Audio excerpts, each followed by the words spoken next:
पुराने जमाने में राजाओं महाराजाओं के यहाँ साफ सफाई के लिए कर्मचारी जाया करते थे। एक महिला ऐसे ही राजा के यहाँ साफ सफाई करके आती।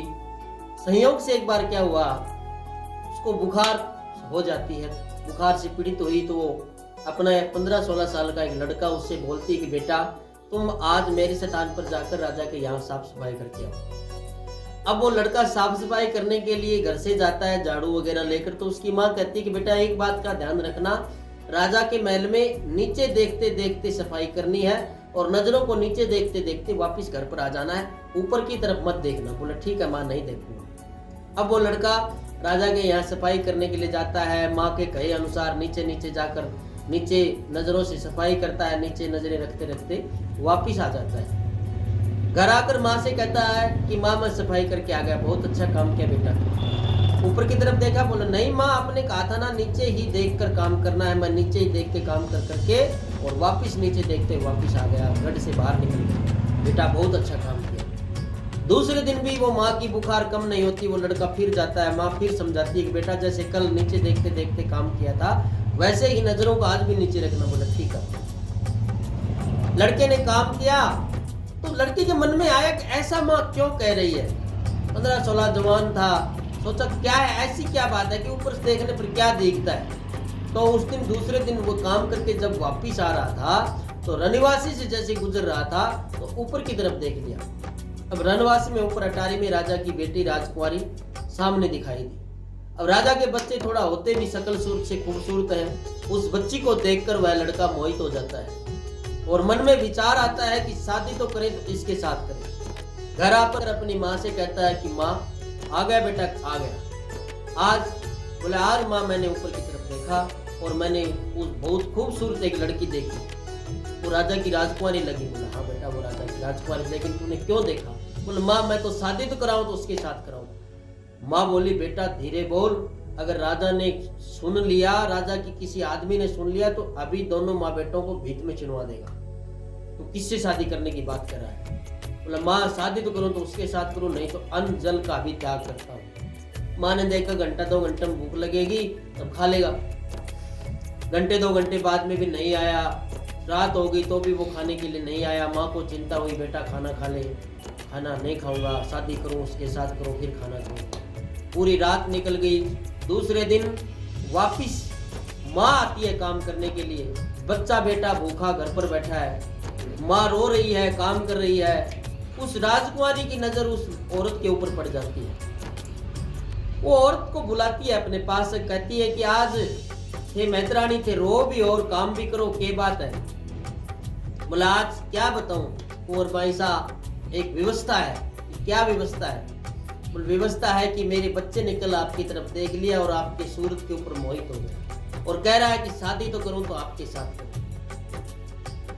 वो बच्ची थी, राजकुमारी थी, समझदार थी, राजा की बेटी थी। उसने कहा कि अपने बच्चे को मेरे पास भेज दो, मैं उसको समझा दूंगी। बोले बेटी अगर मेरे बेटे की ये बात किसी ने सुन ली बहुत बड़ी हानि हो जाएगी घर आपके गढ़ में। बोला कुछ नहीं होगा, आप भेज दो मेरे पास। वह घर पर आती है मैत्राणी और अपने बेटे को राजकुमारी के पास भेज देती है। राजकुमारी जब उसको अपने पास बुलाती है तो पूछती है कि मेरे साथ शादी करनी। बोला हाँ आपके साथ शादी करनी। ठीक है मेरे साथ शादी करने के लिए एक शर्त है। क्या शर्त है। ये शर्त है कि बड़े बाजार में अपना ये रूप है इस रूप को बदलो, अपना सिर के बाल मुंडवा लो, मूंछों के बाल मुंडवा लो और भगवा वस्त्र धारण करके हरि कीर्तन का करना है 24 घंटे तक।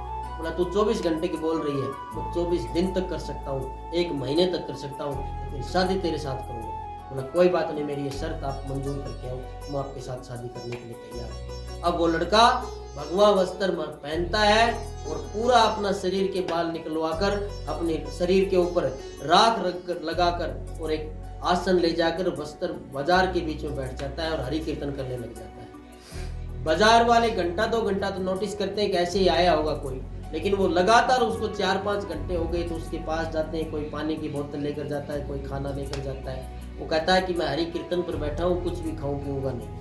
24 घंटे निकल गए तो भी कुछ नहीं खाया पिया। दूसरा दिन निकल गया, तीसरा दिन निकल गया।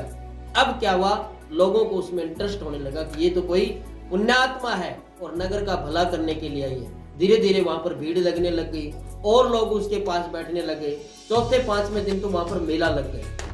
अब बहुत ज्यादा भीड़ हो गई तो राजा के सैनिक उधर आते हैं और पूछते भी क्या है। बोला कोई बहुत बड़ा साधु संत आया हुआ है और 5 दिन से बगैर कुछ खाए पिए हरि कीर्तन कर रहा है।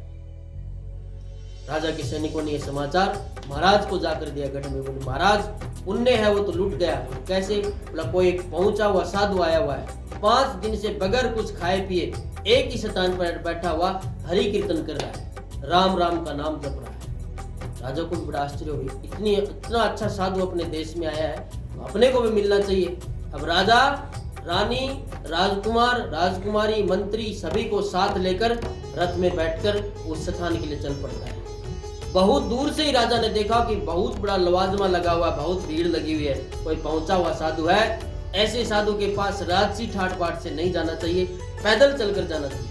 राजा पैदल, रानी पैदल, राजकुमारी पैदल, मंत्री पैदल, सभी पैदल चलते चलते आते हैं। जब राजा की सवारी आई देखी तो सारी जनता धीरे धीरे रास्ता देती है।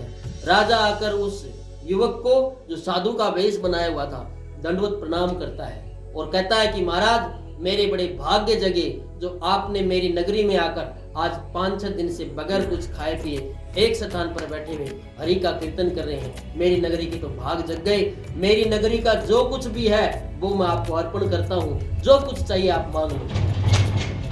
राजकुमारी मुस्कुराती है, अब तो ये पक्का मुझे मांगेगी, लेकिन उसने नजर हिला दी कि मुझे कुछ भी नहीं चाहिए। राजा को बड़ा आश्चर्य हुआ कि पहुंचा हुआ संत है, सब कुछ उसको दे दिया तो भी ये कुछ नहीं मांग रहा है, बहुत बड़ा कोई पुण्यात्मा है।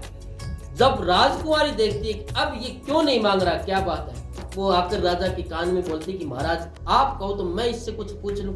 बेटा पूछ ले। अब राजकुमारी उसके पास आती। राजकुमारी को तो पता था ये कौन है, राजकुमारी को तो पता था ये कौन है। राजकुमारी उसके कान के पास आकर कहती है कि अब मौका है तू मुझे मांग ले, यही तो तू चाहता था कि मैं तेरे साथ, राजा से बोल दे कि आधा राज्य दे दे और अपनी बेटी दे दे, मैं इसके साथ शादी करना चाहता हूँ।